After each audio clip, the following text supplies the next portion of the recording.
싱하이밍 주한 중국 대사가 중국이 패배하는 것에 베팅하면 후회할 거라고 얘기를 했고, 또 그 뒤로 양국이 서로 대사를 교체하면서 뭐 갈등이 아니다 이런 얘기가 있습니다. 교수님, 그 미중 갈등이 어제 오늘 얘기도 아닌데 네. 이렇게 중국이 갑자기 이렇게 작심한 듯 얘기한 이유는 어떻게 봐야 될까요? 뭐 가장 근본적인 원인은 이제 미중 관계 그리고 국제적인 미국의 압박에 있어서 한국이 가지고 있는 위상 상당히 중요하다. 동시에 한국이 가지고 있는 가장 연약한 고리도 있다라고 판단을 하는 것 같습니다.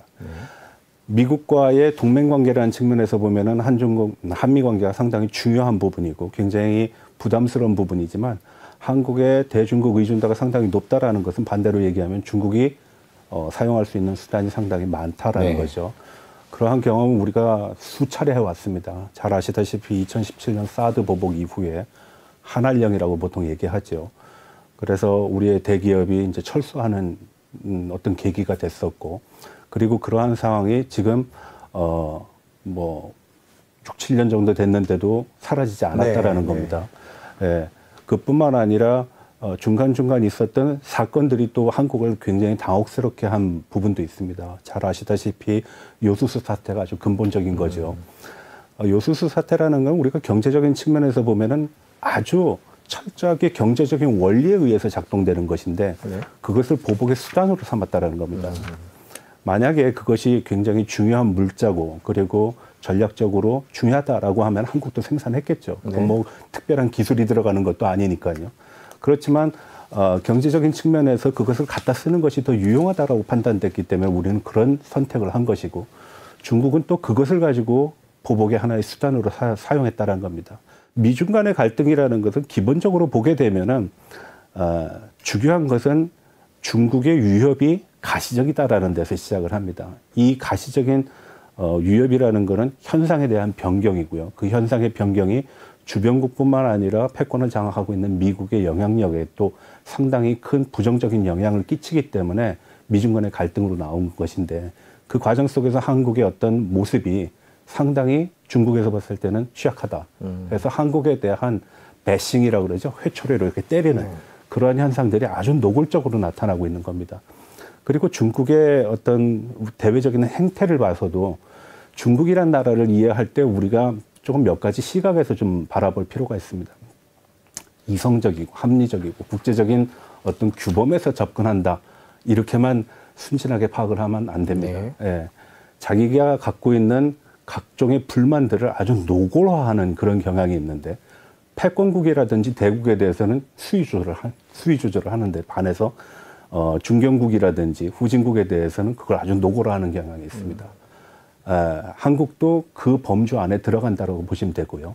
또 우리나라도 항상 이러한 문제가 나타났을 때 국민이 모두 일치를 해가지고선 이런 문제는 도덕적으로 맞지 않다, 합리적이지도 않다, 그리고 국제관계의 어떤 기본적인 규범에도 어긋난다라고 판단하고 같은 목소리를 내게 되면은 아마 이러한 문제는 쉽게 지나갈 수 있을지 몰라도 우리는 수출로 돈을 버는 나라다 보니까 경제에 대한 어떤 의존도, 경제에 대한 중요도를 상당히 높게 생각을 하는 그런 측면이 있습니다. 그래서 정경, 냉혈 뭐 이런 표현도 많이 쓰지 않습니까? 또 안미 경중이라 그래가지고선 안보는 미국, 경제는 중국.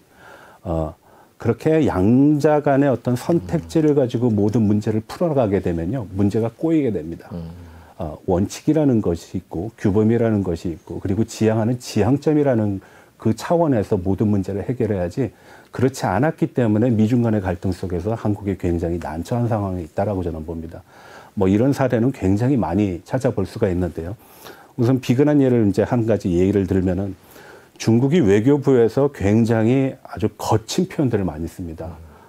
불용치회라 그래가지고선 그 회라는 단어가 사실은 새, 불이, 주둥이 이렇게 되거든요. 그래서 우리는 그 단어에 이제 방점을 많이 두는 경우가 있는데, 남의 일에 참견하지 말라라는 거거든요. 우리가 얘기하는 건 참견의 문제가 아닙니다. 국제적인 규범의 문제고, 국제적인 관례의 문제고, 그리고 국제 질서에 관한 문제입니다. 우리 대통령이 이제 대만에 대한 대만 해협에서의 무력 도발 행위가 지역 정세의 어떤 불안감을 조장한다라고 얘기했을 때 나타난 그런 표현인데, 한번 보실까요? 대만이란 나라는 첫 번째로는 우리가 생각하는 대만은 중국의 일부분이다라고 생각할 수 있을지 몰라도 그건 원칙과 대만에 대한 정책을 분리해서 봐야 됩니다. 그건 뭐냐? 중국 역사, 현대사에서 중국은 대만을 지배한 적이 없습니다. 국민당을 지배한 적이 없습니다. 예, 대륙에서 패퇴해가지고선 대만으로 간 거거든요. 그러니까 중국의 일부분이라는 표현은 역사적으로 맞지 않습니다. 그래서 국제 관계에 있어서도 이것을 그대로 적용합니다. 유엔에서는 하나의 중국 원칙에 의해서 중국을 대표성을 주긴 하지만 대만을 중국의 복속 국가라고 판단하지 않는 이유도 마찬가지 이유거든요. 두 번째로는 국제적인 이슈에 있어서의 대만 문제입니다. 잘 아시다시피 산업의 쌀이라고 얘기하는 반도체 굉장히 중요하지 않습니까? 그리고 대만 해협은 1년에 150여 편의 항공기가 지나갑니다. 여기서 항공기는 군사적 용도가 아닌 민간 항공을 얘기합니다. 그리고 50만 척 정도의 배가 또 왔다 갔다 가는 그 구간입니다. 그 중에 50% 정도 항공 수요는 민간 여객 그 수요고요. 그리고 90%는 물자가 오고 가는 물동량으로 이제 판단이 되는데요. 그러면은 이것이 과연 국내적인 문제로 판단할 수 있느냐. 한국과 일본 그리고 전 세계 경제에 영향을 미칠 수 있다. 뿐만 아니라 대만이 가지고 있는 산업적인 우위라고 얘기하는 반도체 부분. 이 반도체가 하루아침에 없어진다고 얘기하면은 인류가 그동안 쌓아왔던 어떤 지적인 그리고 산업적인 그리고 사회적인 어떤 풍요로움은 다시 원시 시대로 돌아간다는 얘기입니다. 이게 어떻게 국내 문제가 될 수 있습니까? 국제적인 문제라는 겁니다. 그래서 그런 측면에서의 중국의 입장을 보게 되면은 중국의 어떤 대외 정책 반드시 이성적이다, 합리적이다. 그리고 국제적인 규범이라든지 질서를 인정하고 그 과정 속에서 살아가는 국가라고 보기에는 여러 가지 의문점이 남습니다. 그리고 그러한 문제들이 지금 미국과 중국 사이에 일어나고 있고요. 또 중국이 가지고 있는 기본적인 특징 중에 하나가 컨트롤 프릭이라는 단어가 있습니다. 뭐든지 관여하고 싶습니다. 네, 뭐든지 관여하고 싶고 뭐든지 참견하면서 하고 싶거든요. 중국이 평화공적 5원칙을 얘기하면서 내정 간섭을 용인하지 않는다, 하지 않겠다라고 얘기했고 평화적인 지역의 안정과 세계 안정을 도모하겠다라고 얘기했지만 중국은 그런 모습을 지금 보이고 있지 않습니다. 또 한 가지는 우리가 일반적으로 2000년대 들어서서 중국의 대외 관계를 봤을 때 제일 많이 나오는 단어 중에 하나가 대국 관계입니다. 책임 있는 대국이 되겠다라고 중국이 얘기했습니다. 그래서 신형 국제 관계도 얘기를 했는데 아니 대국이 말도 안 되는 논리를 가지고 그리고 목리를 부리고 그리고 때로는 상대방을 위협하거나 협박을 하는 그런 것을 우리가 대국이라고 얘기하면은 중국 스스로가 얘기한 자기의 모순에 빠지게 됩니다. 지금 중국의 모습을 보게 되면은 덩치는 어마어마하게 큽니다. 근데 생각하는 거나 행동은 굉장히 유치하고 저속합니다.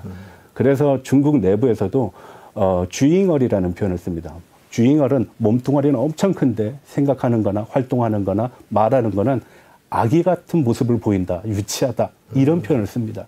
그래서 지금의 우리가 중국의 외교를 봤을 때 짧은 기간 동안에 성장을 했기 때문에 대단한 나라임은 분명합니다.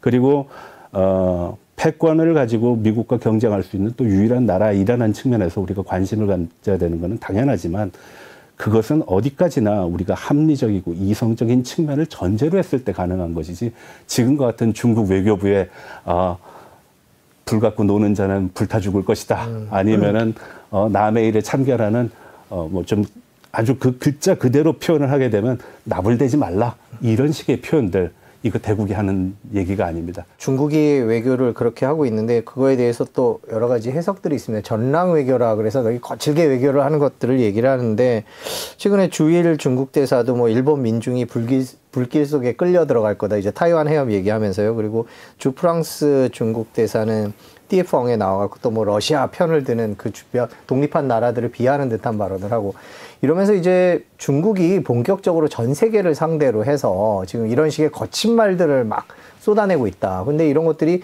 기본적으로 시진핑 외교가 이제 이런 길을 가기 시작한 것 아니냐. 이제 이런 해석들도 있는데 그 해석에 대해서는 어떻게 보세요? 시진핑 시대에 들어서서 그런 단어가 나온 것은 사실입니다. 네. 전랑이라는 단어가 이제 싸움하는 늑대 전사 뭐 이 정도로 번역이 가능한데 그러한 표현을 한국과의 외교 정책에서 별명으로 얻고 있다는 것은 참 불행한 일입니다. 네. 우리가 보통 미국을 가지고 얘기할 때 세계의 경찰 국가라는 표현을 씁니다. 경찰이 뭐 여러 가지 문제를 날 수는 있죠. 우리가 알다시피.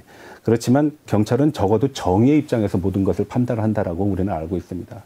근데 중국의 외교가 이렇게 전랑같이 맨날 싸움이나 하고 협박이나 하고 으르렁거리면서 상황을 불안하게 만든다라는 거. 그 중국 외교로 보게 되면 성공적인 모습이라고 보지 않습니다. 하루빨리 중국이 적어도 책임 있는 대국, 앞서 말씀드렸다시피 책임 있는 대국이 되기 위해서는 전랑이라는 단어가 자국의 외교 정책과 연관되는 현상을 가만히 지켜보고 있으면 안 되는 거죠.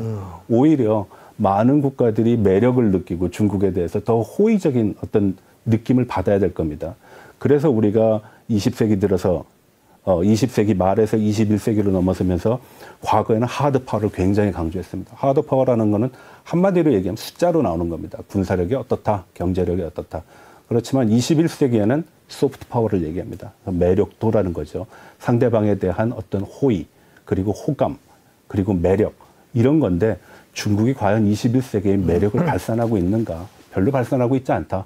중국의 특성상 시진핑 주석의 생각이 담기지 않고 그 전략이 담기지 않고 각국의 외교관들이 최근에 동시에 이럴 수 있을까라는 생각도 들어요. 말씀해 주신 대로 세계 각국의 인기를 얻기 위해서 중국 지도부가 그렇게 애를 쓰고 있는데 동시에 미국과는 이렇게 나를 세우고 서방과는 나를 세우는 이런 전략들은 뭘 목적으로 하는 거예요? 편가르기인가요? 편가르기보다는 중국이 그만큼 강하다는 모습을 강요하고 있다라는 그 인상을 지울 수가 없습니다. 중국은 지난 100년의 역사를 보게 되면은 1840년 아편전쟁 이후로부터 1949년까지 건국할 때까지 끊임없이 전쟁을 해왔고 그 전쟁의 과정 속에서 외세의 핍박을 받아왔고 혹은 식민지 상태로 들어가긴 했습니다. 그런데 어느 한 나라도 중국을 지배하지 않았기 때문에 중국은 식민지 반식민지라는 표현을 쓰거든요. 그러한 역사의 오명을 벗어나고자 하는 그런 경향성이 굉장히 강합니다. 그리고 과거의 중국의 어떤 모습을 재현하고 싶어하는 그런 또 의지도 굉장히 강하고요. 교수님께서 말씀해 주신 그런 중국의 외교 스타일, 뭐 어떻게 보면 다소 유치하기도 하고 나라별로 차별을 두기도 하는 그런 스타일을 생각한다면 우리나라에 대한 견제와 압박은 앞으로도 계속될 수 있다 이렇게 봐야 할까요? 견제와 압박은 계속될 겁니다. 왜냐하면 우리나라가 첫 번째로는 사이즈는 좀 작을지 몰라도 국제적인 어떤 영향력이라든지 위상은 상당하거든요. 더군다나 미국을 견제를 해야 되는 중국의 입장에서 보면 한미 동맹이라는 거는 굉장히 부담스러운 부분 중에 하나입니다. 예, 그래서 전략적인 측면, 그리고 사회적인 측면, 안보적인 측면, 더 나아가서 경제적인 측면까지도 굉장히 한국을 견제하고 그리고 그 과정 속에서 앞서 말씀드렸다시피 거친 언사는 물론이고 아주 적잖은 보복도 이루어질 거라고 봅니다. 우리나라의 상황을 보면은 한 가지 이렇게 말씀을 드려볼까요? 한국의 대외관계에 있어서의 경제는 상당히 중요합니다. 왜 우리도 역시 수출 주도형 산업 구조를 갖고 있으니까요. 중국도 마찬가지입니다. 근데 중국이 그것을 활용을 하고 있습니다. 그러면서 자기네들은 소프트 파워를 지향한다라고 얘기합니다. 그거 옳지 않습니다. 하드 파워를 소프트 파워로 해석을 하고 있다는 겁니다. 이건 굉장히 잘못된 것입니다. 앞서 말씀드렸다시피 하드 파워는 숫자로 표현이 되는 거고 소프트 파워는 매력도 감정으로 표현되는 것이거든요. 근데 이 자국의 어떤 경제적인 사이즈와 규모를 가지고 한국을 굉장히 압박해 옵니다. 경제 제재를 중국이 추가로 할 수도 있다 이렇게 보세요. 예전처럼. 경제 제재는 아주 다양한 수단이 있습니다. 우리가 요소수 사태 이후에 중국이 한국에 대해서 제재를 할 수 있는 산업별 그 원자재를 가지고 봤을 때 약 2,500개 정도가 됩니다. 그거는 평균 대중국 의존도가 85%에서 90% 이상인 산업군의 이제 내용들이거든요. 원자재들이거든요. 그러니까 2,500개 정도의 그 제재 아니면은 목리는 충분히 있을 수 있다. 다만 그 목리로 인해 가지고서 우리들의 대중국관 인식은 중국이 기대하는 것과 전혀 다른 모습으로 나타날 수 있다. 그것이 올해 중국에 대한 호감도를 조사했을 때 이미 우리나라 국민들이 거기에 상당히 동의를 했죠. 그래서 90% 이상의 사람들이 중국에 대해서 호감도를 갖고 있지 않다라고 표현한 것도 저는 그러한 결과라고 봅니다. 그러면 뭐 예를 들면 최근에 전문가들은 뭐 리튬이나 이런 중요한 것들이요, 2차 전지나 반도체와 관련된 것들을 중국이 제재를 할 수도 있다, 아니다, 못할 것이다, 뭐 이제 갑론을박인데 교수님은 뭐 조금 더 외교 갈등이 불거지면 경제 제재도 할 수 있다 이렇게 보시는 쪽입니까? 할 수 있죠. 할 수 있습니다. 그렇지만 지금의 제재라는 거는 나는 이득이 되고 상대방은 손해가 된다는 제로섬의 원리가 아닙니다. 내가 손해 보면 당신도 손해 본다라는 그렇죠. 겁니다. 예, 뭐 리튬을 가지고 얘기하면은 리튬이라는 원자재 아닙니까? 예, 그 원자재에 대한 중국의 어떤 개발, 생산, 수요 같은 것이 상당한 것은 우리가 다 알고 있는 사실입니다. 그렇지만 그것이 리튬으로 존재할 때는 그냥 흙에 불과합니다. 광물에 불과합니다. 그것이 산업에서 쓰여질 때, 네. 최종재로 만들어졌을 때 그것이 경제 발전을 도움하고 국가의 어떤 신장을 담보할 수 있는 물건들이라는 거거든요. 그러니까 그런 측면에서 보게 되면 중국의 목리, 보복, 제재 있을 수 있습니다. 그렇지만 그 목리 중국이 하나도 손해보지 않고 한다. 그건 있을 수 없습니다. 예. 아마 중국이 반도체를 가지고 얘기하는 것도 그런 부분일 겁니다.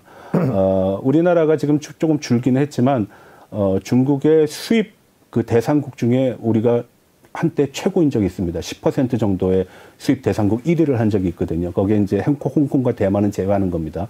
이유는 이유로 보지 않고 개별 국가로 봤을 때는 한국이 개별 국가 중에서는 중국의 수출을 제일 많이 하는 나라입니다.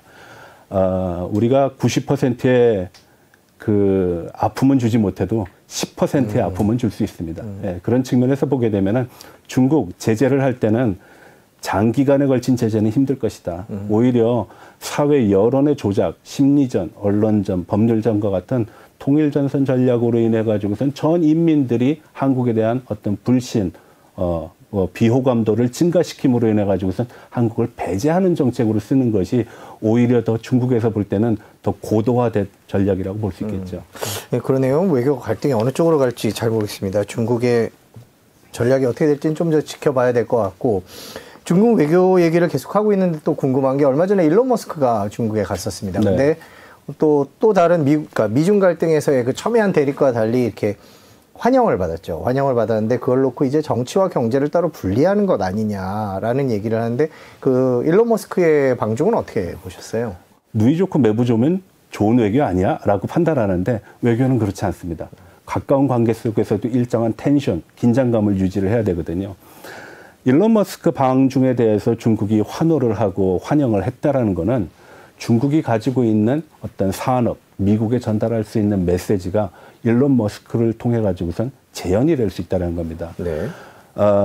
지금 전 세계적으로 주목받고 있는 산업을 뭐 이렇게 말씀하시는 분은 없지만 저는 그렇게 생각합니다. BBC EV라고 얘기를 합니다. 네. 첫 번째 B라는 건 배터리입니다. 두 번째는 바이오 산업, 그리고 C는 칩, 그러니까 반도체죠. 그리고 EV는 전기 자동차입니다. 이걸 동시에 다 생산하는 유일한 제조업 대국이 중국이고 그 다음에 거기에 견줘서 열심히 노력하고 있는 나라가 우리나라입니다. 예. 근데 일론 머스크는 그 중에서도 EV 자동차, 전기 자동차와 배터리 산업에 있어서의 어떤 중국이 지향하는 그 선도 산업의 한 가운데 있는 인물이죠. 그러니까 일론 머스크에 대한 관심도는 당연히 높을 수밖에 없고 이것이 전달하는 미국의 메시지도 충분할 거라고 봅니다. 그렇지만 일론 머스크라는 사람이 단순하게 그냥 경제적 이익을 갖기 위해서 중국에 갔다. 저는 그렇게 보지 않습니다. 그 증거는 우리가 작년서부터 아주 분명하게 본 적이 있습니다. 기자님도 아시겠지만 스타링크라는 거 들어보셨죠? 네네. 올해 우리나라에 들어옵니다. 러시아가 우크라이나를 공격을 하면서 기관시설들이 굉장히 많이 파괴가 됐습니다. 그렇지만 우리가 러시아 사람들이 어떻게 전쟁을 하고 있는가, 우크라이나 사람들이 어떻게 저항하고 있는가를 아주 실시간으로 동영상을 통해서 보고 있습니다. 그게 어떻게 가능했을까요? 일론 머스크가 스타링크를 열어줬기 때문에 가능하다라고 얘기하는 것이거든요. 저는 그런 측면에서 보게 되면은 일론 머스크가 기업인으로서의 이익 추구를 먼저 생각하긴 하겠지만 단순히 이익 추구만 하는 사람 같이 보이지는 않습니다. 중국이라는 나라가 지금 일론 머스크를 통해 가지고선 재현하고 싶은 모습은 미중 간의 갈등을 축소시키거나 아니면은 적어도 일종의 가드레일 같은 그 보호막을 만들고 싶다라는 것이고요. 그걸 산업 부분에서 찾고자 하는 것입니다. 또한 중국이 이렇게 시진핑이 등장한 이후에 신흥 전략 산업이라는 걸 만든 게 있거든요. 그때는 이제 7가지를 얘기했는데 그게 나중에 좀 늘어나기도 합니다. 신흥 전략 산업 중에 배터리하고 EV, 신생 재생에너지 굉장히 중요한 부분입니다. 근데 그 축을 담당하고 있는 것이 테슬라입니다. 그러니까 분명한 거죠. 돈도 벌고 싶고 미중 간의 갈등도 빚고 싶지 않고 동시에 이 사람을 통해서 중국의 이미지도 개선할 수 있다 그러면은 굳이 그 사람을 반색하지 않고 반길 이유는 없다는 것입니다. 저는 그렇게 해석합니다. 그렇군요.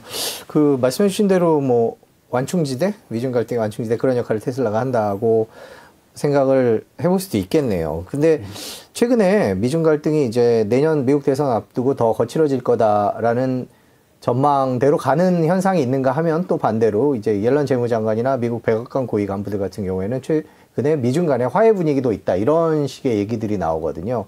미중 갈등은 이제 올 하반기 이제 거의 7월 되고 이제 하반기에 시작이 될 텐데요. 어떻게 전개될 거라고 전망하세요? 예를 들어서 미국의 안보에 치명상을 가할 수 있다. 미국의 생존 공간에 영향을 미칠 수 있다. 세계 질서에 파괴를 가지고 올 수 있다. 당연히 미국은 그거 용인하지 않을 겁니다. 그럼 몇 가지 예를 한번 들어보겠습니다. 앞서 말씀드렸다시피 대만 해협에 150만 편의 어떤 항공기가 운항을 하고 있고 50만 척의 선박이 오가고 있는데 그것이 중국의 내해로 들어가 가지고선 수출에 문제가 됐다. 수입에 문제가 됐다. 미국 입장에서 그 가만히 있을 수 있을까요? 두 번째, 전 세계가 인권과 평등과 민주화, 시장 경제를 얘기하고 있는데 사회주의 경제 체제, 인권은 말도 안 돼. 국가 체제가 우선이야. 라고 얘기하는 거. 그거 용인할 수 있을까요? 그거 용인 못 합니다. 그런 측면에서의 대중 압박은 수그러들지 않을 겁니다. 저희가 지금까지 중국의 외교 관계를 짚어봤고요. 경제 얘기를 좀 해보겠습니다. 네. 중국 경제에 대해서는 뭐 여러 가지 얘기가 있습니다. 뭐 1분기에 4.5%의 경제 성장률을 달성했다라고 나오지만 월스트리트 저널은 뭐 서방 국가의 관계 악화, 소비 심리 이런 걸로 볼 때 더 이상은 어렵다. 뭐 이런 식의 부정적인 전망을 내놓기도 했습니다. 중국 경제에 대한 여러 가지 논란들이 있는데 교수님께서는 중국 경제 올해 어떻게 갈 거라고 보세요? 네, 제가 오늘 이 방송하기 전에 예전에도 한번 방송을 한 적이 있습니다. 똑같은 이 자리에서 방송을 했는데 그때 제가 이런 말씀을 드린 적이 있습니다. 뭐 선저 뭐 후고 네. 뭐 초기에는 상반기에는 좀 상황이 안 좋지만 하반기에는 리브 오프닝의 효과로 괜찮아질 것이다라는 것이 대체적인 시각인데 저는 그렇지 않다라고 봤습니다. 그때 자료를 한번 보시면은 좀 이해가 되실 텐데 왜 그런가 하니 지금 중국의 각종 지표들의 불합치성이 굉장히 강합니다. 불균형이라고도 표현할 수 있고 불확실성이라고도 표현할 수 있는데 이런 겁니다. 전체적인 실업률은 줄고 있어요. 근데 대학생의 실업률은 20%를 넘었어요. 그건 어떻게 해석해야 될까요? 이게 같은 방향으로 가야지 정책을 사용할 수 있는데 같은 방향으로 가지 않습니다. 소비 패턴을 보게 되면은 우리가 보통 차이신이라는 데서 하는 자료를 보거나 아니면은 국가통계국에서 나오는 PPI 지수를 가지고 보는 경우가 많습니다. 차이신의 지수는 민간 기업을 주로 얘기하고 수출 기업과 관계된 기업 부분이 많습니다. 그거의 지표는 떨어지게 나타나고 있어요. 근데 높은 걸로 나타나고 있어요. 근데 정부 통계를 보면 낮은 걸로 나타나고 있거든요. 그러면 정책 당국에서 어떻게 정책을 씁니까? 같은 방향으로 가야지 더 효과를 배증시킬 텐데 서로 다른 모습을 할 때는 관망을 가지고 이것이 일치되는 점을 수렴점을 찾아야 될 겁니다. 자, 그러면은 그러한 현상들이 왜 나왔냐를 먼저 설명을 드리면은 코로나 3년이라는 것이 너무 치명적이었습니다. 많은 사람들은 리오프닝 나갈 거야, 돈 쓸 거야, 폭발적인 어떤 수요가 발생할 거야라고 생각하는데 그렇지 않습니다. 기자님 코로나 기간 동안에 재난구원금 받으셨죠? 네네. 저는 25만 원 받았습니다. 남들보다 조금 더 받은 것 같습니다. 중국 사람들 받았을까요? 못 받았습니다. 없었습니다. 그러면은 가계의 저축이라는 것이 불로소득에 의해서 저축할 수 있는 여지가 전혀 없었다라는 겁니다. 그러면 두 번째, 우리는 코로나 상황 속에서도 출근을 했습니다. 마스크를 쓰고 사회적 거리를 두고 손소독을 하면서. 중국 사람들 그렇지 못했어요. 우리가 알고 있는 한 단어죠. 락다운입니다. 네. 봉쇄입니다. 류엔동이라는 사회부총리가 상해를 방문했을 때 2주 후에 풀어줄게, 3, 4일 있다가 풀어줄게라고 얘기했는데 결국은 3개월 동안 봉쇄를 했습니다. 3개월 동안 거기 안에 있는 기업인들이 버틸 수 있었을까요? 가게들이 버틸 수 있었을까요? 12월 7일 날 코로나가 중국에서 해제됐습니다. 마지못해 해제됐다고 저는 판단합니다. 그리고 시장에 나왔습니다. 자기가 일해야 되는 알바 자리가 없어졌고요. 기업은 너무 힘들어서 더 이상의 여력을 가지고 운영하기가 힘들다라는 표현이 있습니다. 중국 사람들의 소비가 폭발적으로 늘어났다라고 2, 3월 달에 우리의 언론 보도에 많이 나왔습니다. 그래서 뭐 여행객도 늘어나고 그러는데 네네. 중국은 인구가 워낙 많습니다. 그래서 우리 눈에는 그 굉장히 커 보일지 모르지만 실질적으로는 그렇게 크게 나타나지 않았습니다. 그런 각종 지표를 보게 되면은 알 수가 있습니다. 중국 당국에서 느끼는 코로나의 영향은 너무 크다. 그래서 저축률이 증가한 겁니다. 뭐냐? 소비 안 하고 모아놓아야 된다는 거예요. 누구도 나를 도와주지 않는다. 각자 도생해야 되는 상황인데 이 상황 속에서 뭐 할 수 있는 여지가 없다라는 것이죠. 그래서 각종 지표들이 악화가 됩니다. 그것이 조금 전에 말씀드렸던 지표상의 데이터가 서로 한 방향으로 가면서 수렴하지 않고 서로 엇갈린 결과가 나타남으로 인해 가지고서 중국 정부에서 어떤 정책을 구사하기가 굉장히 힘들다라는 거죠. 또 한 가지를 얘기 드리면은 그건 중국 정부의 우리가 데이터를 가지고 봤을 때 상당히 많은 분들은 중국 데이터 믿지 못한다라고 말씀하시거든요. 근데 믿을 수 있는 데이터가 몇 가지가 있습니다. 왜냐하면 그건 중앙에서 보는 거기 때문에 반드시 그거를 참고를 하셔야 됩니다. 아마 많은 중국 전문가들은 그걸 보시겠지만 단순하게 뭐 경제나 중국 경제를 이제 거시적인 측면에서 보시는 분들은 그렇게 관심 있게 안 보실 겁니다. 4월, 7월, 10월, 12월 1년에 4번에 걸쳐서 중앙정치국 회의에서 경제공작회의라는 걸 하게 됩니다. 그 경제공작회의를 통해서 경제의 내용을 파악을 하는 거거든요. 근데 4월 28일 날 얼마 전에 있었던 올해 첫 그 경제공작회의, 정치국 안에서 있었던 회의의 내용을 보게 되면 내성적인 수요의 동력이 보이지 않는다라는 표현을 씁니다. 그건 조금 쉽게 우리말로 번역을 하게 되면 사람들이 돈 안 쓴다는 얘기입니다. 쓸 돈이 없는 거예요. 네. 쓸 돈이 없는 거하고 쓰지 않는 거하고는 다릅니다. 자기 스스로를 인내하면서 참고 안 쓰는 거하고 쓸 여력이 없는 건 다른 겁니다. 돈이 없을 수밖에 없는 이유가 재난구원금 미국에서는 5,000불, 6,000불씩 은행에다가 꽂아줬거든요. 개인의 통장으로 들어왔단 겁니다. 그래서 나와서 일 안 하지 않습니까? 최근 들어서 슬금슬금 나오면서 이제 뭐 일자리가 조금 그래도 풀렸다라고 얘기하는데 중국은 그런 상황이 아닙니다. 나왔는데 일자리가 없어요. 두 번째로는 3년 동안 돈 증가하지 않았습니다. 왜? 저축률이 증가했다라는 거는 쓰지 않고 모으겠다라는 거지 쓸 돈이 충분해서 그 돈을 저축하겠다라는 게 아닙니다. 우리가 지금 현상적으로 보고 있는 많은 사람들이 여행을 가고 소비를 하고 있는 거 그거 전체 중국의 인구에서 보게 되면 진짜 몇 퍼센트 안 됩니다. 세 번째로 말씀드리면 이제 중앙과 지방 간의 관계에서 제가 말씀을 드릴게요.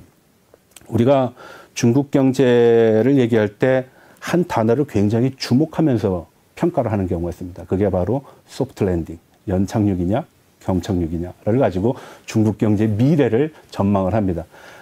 상당히 많은 사람들이 예전에는 경착륙을 얘기했어요. 그게 이제 중국 위험론의 시각에서 봤을 때 그랬고요. 그리고 우리와 같이 중국에 대한 의존도가 높은 나라는 연착륙을 얘기할 수밖에 없습니다. 뭐 피해갈 수 없는 뭐 선택의 여지가 없으니까요. 그럼 지금 중국의 경제는 경착륙할까 연착륙할까? 연착륙을 할 가능성보다는 경착륙할 가능성이 높다. 그중에 가장 큰 부분이 중국의 지방정부의 부채입니다. 최근에 아마 이런 얘기를 들으셨을 거예요. 뭐 건설 열심히 한다. 그동안 뭐 3년 동안 짓지 못했던 아파트 열심히 완공시킨다. 그 정책 뭐 적당한 판단이라고 전 봅니다. 왜냐하면은 그렇게 되면은 가구도 드러나야 되고 시멘트 수요도 있고 철강도 있고 노동자들도 있으니까 경제의 어떤 데이터 수치가 올라가긴 하는데 문제는 소비자들이 구입을 안 합니다. 중국은요 토지 사용권증이랑 방산증이라는 게 있습니다. 그걸 지방정부로부터 사야지만 입주가 가능하거든요. 지방정부의 재정은 60%가 그 이 땅을 팔거나 하는 거로 이제 수입을 이제 메꾸는데 집을 전화도 사질 않아요. 왜? 지금 그게 급한 게 아니거든요. 그럼 과거에는 어땠느냐? 과거에는 가능했습니다. 왜? 과거에는 계속 올랐거든요. 집값이요. 예. 그러니까 하루라도 빨리 사면 오픈런 하게 되면은 나는 내일 돈 번다. 모레 돈 번다. 내년에 돈 번다라고 해야겠지만 지금은 전놨는데 불필요한 거예요. 뭐 불효불급한 상황이 아니다 보니까 부동산 매매를 하지 않습니다. 그러면은 돈은 이미 들어갔는데 완공을 했는데 빈집이 되죠. 그러면 어떻게 되죠? 건물에 대한 부동산에 대한 거품으로 변질되게 됩니다. 그래서 중국 정부가 아니 이때쯤 되면은 부동산 경기를 활성화해야지 늘 해왔던 정책 중에 하나가 경제가 안 좋은 것 같아? 그럼 부동산 정책을 써왔습니다. 그게 2008년도 서브프라임 모기지 때도 있었고요. 2010년도 재정위기 때도 있었습니다. 근데 지금은 왜 부동산 정책을 쓰기가 만만치 않느냐? 바로 그러한 요인입니다. 만들어놔도 사질 않아요. 들어가질 않습니다. 그럼 그것이 나중에는 오히려 더 큰 버블로 작용할 가능성이 크다는 겁니다. 그리고 3년 동안에 매년 중국 정부의 1년 예산에 버금가는 예산을 코로나 방역에 돈을 사용했습니다. 그럼 중앙정부도 엄청난 재정 부담을 갖고 있다는 사실이거든요. 근데 우리는 공개되지 않으니까 알 수가 없어요. 네. 어느 정도의 돈이 들어가는지. 그래서 우리가 중국의 연착륙과 경착륙을 얘기했을 때 지방정부의 부실, 그리고 내수의 확대, 수출을 가지고 얘기합니다. 뭐 우리가 경제 발전의 삼두마차라 그래가지고선 투자, 수요, 그러니까 소비죠. 그리고 수출을 가지고 얘기하는데 수출 이제 조금 필까 말까 하는데 예전 같지는 않죠. 투자? 아니 서로 급한데 돈 들어오겠습니까? 안 들어옵니다. 수요? 늘어날까요? 안 늘어납니다. 걷다가 재정적인 어떤 부담감이 되는 부동산의 문제는 더욱더 확대되고 있기 때문에 중국 경제 녹록치 않다. 올 연말에도 개선되는 의미 별로 보이지 않는다. 중국 경제가 올 하반기에도 계속 어려울 거다 이렇게 보고 계신데 그렇다면 중국 정부가 경기 부양책을 내놓을 가능성에 대해서는 아까 물론 이제 돈이 없다고 말씀을 해주셨습니다만. 네. 경기 부양책이 사실상 쉽지 않습니다. 네. 과거의 경기 부양책에서 제일 많이 써왔던 것이 부동산 정책이었어요. 부동산은 첫 번째 우리가 구입할 수 있는 재화 중에 가장 비싼 재화입니다. 그리고 그 재화는 산업 전반에 영향을 미칩니다. 뭐 소비에도 당연히 미치고요. 철강, 건설, 뭐 1차 산업서부터 3차 산업까지 다 미친다고 보시면 됩니다. 근데 코로나 3년이 중국 사람들한테 준 충격은요. 그게 만만하지 않습니다. 인식의 변화라고 보시면 됩니다. 너무 불안한 겁니다. 그러면은 지금 그 불안에서 탈출할 수 있는 사람들은 누구냐? 굉장히 여유 있는 사람들이라고 보시면 됩니다. 그래서 아마 지표를 보시게 되면은 외화 유출 굉장히 많이 나타나고 있을 겁니다. 예, 제가 작년 12월 달에 싱가포르를 갔는데 진짜 중국 사람들이 싱가포르 사람보다 더 많은 것 같습니다. 그리고 얼마 전에는 홍콩도 제가 2번 갔다 왔는데 홍콩도 역시 마찬가지 분위기입니다. 근데 그 사람들이 가지고 있는 건 자꾸 중국을 떠나려고 한다라는 겁니다. 갖고 돌아가는 게 아니라 중국을 벗어나고자 하는, 그 벗어날 수 있는 사람이 얼마나 될까요? 예, 그래서 그런 문제가 있다. 경기 부양책 쉽지 않다. 과거에 경제가 안 좋았을 때 몇 가지 경기 부양책을 쓴 적이 있습니다. 산샤샹이라 그래가지고선 자동차를 사라, 뭐 TV를 사라, 뭐 한 적이 있어요. 예. 돈이 없는데 어떻게 TV를 사고 자동차를 삽니까? 그리고 1대1로도 여러 가지 또 문제를 낳고 있습니다. 돈을 상당히 많이 빌려줬거든요. 네. 1대1로는 5가지의 경로를 따라가게 돼 있습니다.